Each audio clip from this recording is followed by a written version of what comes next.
안녕하십니까, 김중호입니다. 김중호 부동산 TV 제274회 방송을 시작하겠습니다. 오늘의 방송 주제는 돈을 벌 수 있는 토지의 조건 17가지. 시작하기 전에 좋아요, 구독, 알림을 눌러주시면 더 좋은 방송으로 보답하겠습니다. 감사합니다. 먼저 부동산 신정보를 전달해 드립니다. 세계일보의 송정은 기자가 7월 21일 날 보도를 했습니다. 서울 아파트값 9주 연속 상승, 지방 하락세는 여전하다. 서울과 수도권에서 아파트 매매 가격이 꾸준히 상승세를 기록하고 있다. 서울 아파트 값은 9주 연속 상승세를 나타냈으며 자치구별로도 도봉구를 제외한 24개구 모두 오른 것으로 나타났다. 이렇게 보도를 했습니다. 그리고 아파트 경매 시장도 훈풍이다. 전국 낙찰가율 80% 회복됐다. 주택시장이 살아나면서 아파트 경매 시장에도 훈풍이 불고 있다. 다음 한국경제신문의 박상용 기자가 8월 6일 날 보도를 했는데요. 집 팔기 전 알았다면 좋았을 텐데 세금 폭탄 피하는 꿀팁. 집 2채 팔 때 양도세 폭탄 피하려면 매각 연도 분산을 올해 한 채, 내년에 한 채로 팔면 연도별로 양도소득 분산, 누진세율 낮출 수 있다. 1가구 1주택자의 경우 잔금 수령 늦춰서라도 2년 보유 조건을 지켜야 양도세 비과세 혜택을 볼 수 있다. 이렇게 보도를 했습니다. 다음, 서해안 시대가 도래했다. 경부 측에서 서해 쪽으로 SOC가 더 많이 들어간다. 2025년 4월에 신안산선이 개통 예정입니다. 23년 7월 1일 날 대곡에서 소사 서해선 개통으로 내년 6월 서해선 홍성에서 송산 간 복선 전철이 완전 개통할 시 우리나라에서 가장 긴 전철 노선이 된다. 시흥시 인구 목표가 70만 도시입니다. 현재 인구는 53만 명으로서 17만 명이 더 늘어납니다. 시흥 광명 3기 신도시와 시흥 은계지구가 거의 붙어 있습니다. 시흥 대야역에서 목동역까지 신구로선 전철이 들어갑니다. 대야역은 더블 역세권이 됩니다. 시흥 광명 3기 신도시 토지 보상금이 10조 이상 풀려나갑니다. 토지 보상금이 다시 땅으로 들어갈 것입니다. 광명 소화동 우측으로는 빈 땅이 없습니다. 결과적으로 서쪽으로 들어가게 됩니다. 수도권에서 빈 땅으로 남아있는 곳은 시흥시가 유일한 도시입니다. 특히 대야동 쪽 시흥 IC 위쪽에 빈 땅이 가장 많이 남아 있습니다. 경기도에서 마지막 남은 땅은 시흥시입니다. 인천에서 시흥, 화성, 평택, 당진까지 유일한 빈 땅은 시흥시뿐입니다. 시흥 대야동은 입지가 매우 좋습니다. 결론적으로 가격 대비 입지가 좋고 착한 가격입니다. 평당 200만원 이상이나 평당가를 절반값에 분양을 하고 있습니다. 시흥시 대야동, 신천동, 은행동 입지가 뛰어난 곳이고 미래 비전이 좋은 곳입니다.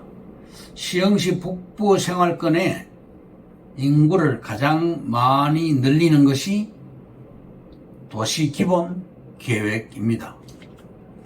LH 사건 때 시흥 광명 3기 신도시 중 시흥시 토지에 LH 직원들이 대토 보상권을 노리고 300평 이상 되는 토지에 은행융자를 100억씩 받아서 투자를 했습니다. 대토 보상을 노리고 땅을 받을 수가 있는 것입니다. 최하 주거지를 받게 됩니다. 일종 일반 주거지가 평당 1,200만원에서 1,500만원이 됩니다. 최하 5배에서 6배, 또 10배까지 상승이 됩니다. 시흥시 북부에는 7만 5천 명 인구를 집어넣게 됩니다. 그리고 구로구 항동에서 시흥시 대야동까지 민자고속도로가 들어옵니다. 대야동 쪽으로 첨단 산업단지가 예정되어 있고 직주 근접을 목표로 합니다. 도시 기본 계획에 2035년까지 7만 5천 명을 인구를 늘리게 됩니다. 지금 가장 저평가된 도시는 경기도 31개 시군 중에서 시흥시가 해당됩니다.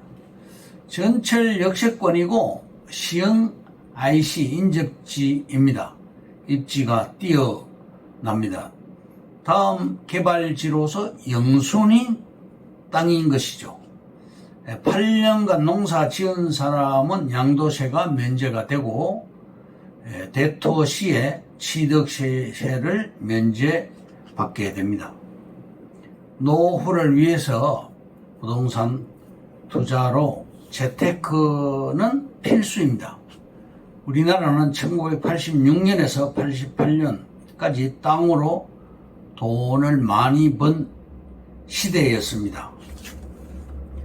평균값을 보면 1986년도에 평당가가 100만 원이었고 87년도에 평당가가 149만 원으로서 49%가 상승이 되었습니다. 땅으로 투자를 하면 돈을 벌 수가 있습니다. 65세 은퇴 후에 30년간을 놀아야 됩니다. 다음 하남시 감북동 땅을 분양하는데 그 분양 정보를 전해드리도록 하겠습니다. 서울 둔촌 주공 아파트에 붙어있는 땅입니다. 제2경부선 초이 IC 근거리 땅이고 제1외곽순환 고속도로 서하남 IC 반경 500m 이내에 있는 땅을 분양을 합니다. 전철역에서 600m 이내 땅입니다. 서울 경계선에서 1km 이내 거리고 평당가가 1,500만 원에서 무려 5천만 원까지 상승이 되었습니다. 건설사가 탐내는 땅이 있는 곳입니다. 인터체인지에서 3km 이내 땅은 전부 다 개발이 됩니다. 하남시는 고속도로가 5개가 들어갔고 광역도로가 5개가 들어갔으며 전철도 5개가 들어가게 됩니다. 하남시의 방침은 초이동, 감북동 땅값이 너무 비싸서 초이동 같은 경우는 평당 1,000만 원 이상 됩니다. 너무 비싸서 토지 보상이 불가합니다. 그래서 하남시에서 자체적으로 개발을 하겠다는 시의 방침입니다. 또 이 두 곳은 초이동, 감북동 인구가 가장 많이 늘어나는 동네입니다. 즉 일자리가 많이 늘어나는 곳이지요.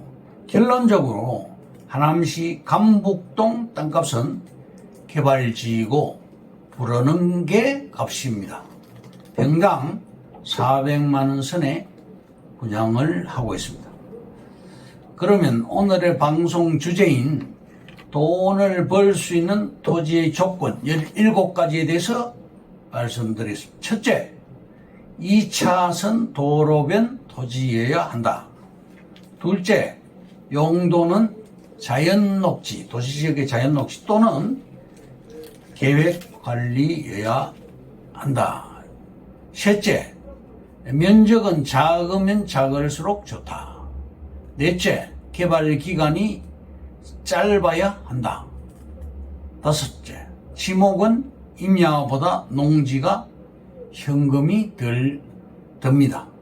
여섯째, 토목공사의 양이 거의 없는 지목, 즉 밭이 전이죠.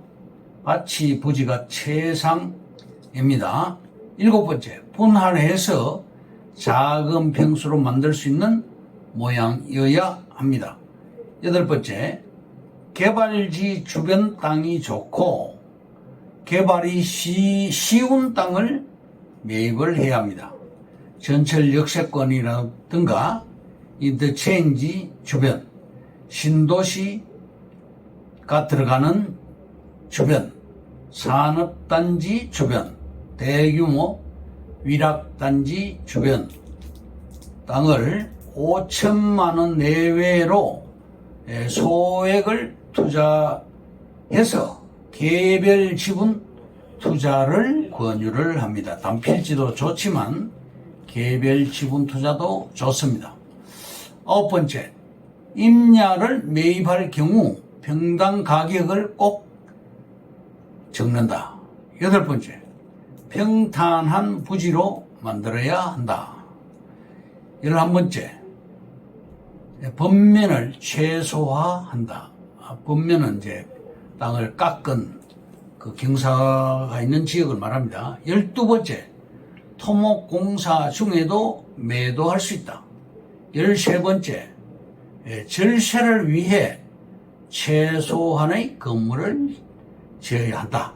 14번째, 부지의 장점을 직접 파악하고 정확히 브리핑을 한다. 15번째, 매매 가격을 정하면 절대 조정하지 않는다. 16번째, 아는 척하는 매수인은 법으로 대응을 합니다.